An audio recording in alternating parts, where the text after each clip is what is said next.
गांव में एक बूढ़ा व्यक्ति अपने बेटे और बहू के साथ रहता था। परिवार सुखी संपन्न था, किसी तरह की कोई परेशानी नहीं थी। बूढ़ा बाप, जो किसी समय अच्छा खासा नौजवान था, आज बुढ़ापे से हार गया था। चलते समय लड़खड़ाता था, लाठी की जरूरत पड़ने लगी। चेहरा झुर्रियों से भर चुका था, बस अपना जीवन किसी तरह व्यतीत कर रहा था। घर में एक चीज अच्छी थी कि शाम को खाना खाते समय पूरा परिवार एक साथ टेबल पर बैठकर खाना खाता था। एक दिन ऐसे ही शाम को जब सारे लोग खाना खाने बैठे, बेटा ऑफिस से आया था, भूख ज्यादा थी सो जल्दी से खाना खाने बैठ गया और साथ में बहू और उसका एक बेटा भी खाने लगे। बूढ़े हाथ जैसे ही थाली उठाने को हुए, थाली हाथ से छिटक गई, थोड़ी दाल टेबल पे गिर गई। बहू बेटे ने घृणा दृष्टि से पिता की ओर देखा और फिर से अपना खाने में लग गए।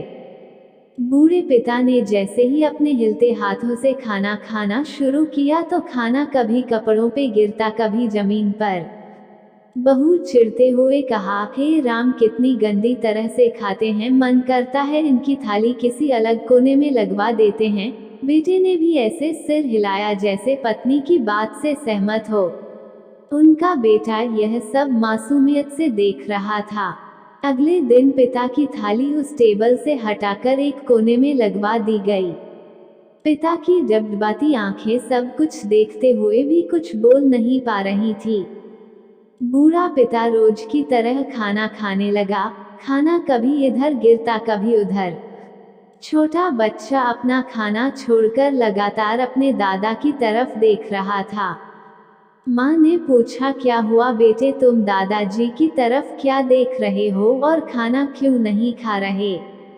बच्चा बड़ी मासूमियत से बोला, माँ, मैं सीख रहा हूँ कि वृद्धों के साथ कैसा व्यवहार करना चाहिए। जब मैं बड़ा हो जाऊंगा और आप लोग बूढ़े हो जाओगे तो मैं भी आपको इसी तरह कोने में खाना खिलाया करूंगा।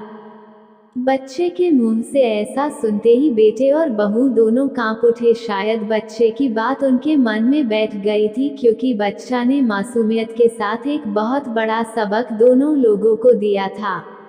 बेटे ने जल्दी से आगे बढ़कर पिता को उठाया और वापस टेबल पे खाने के लिए बिठाया, और बहू भी भागकर पानी का गिलास लेकर आई कि पिताजी को कोई तकलीफ ना हो।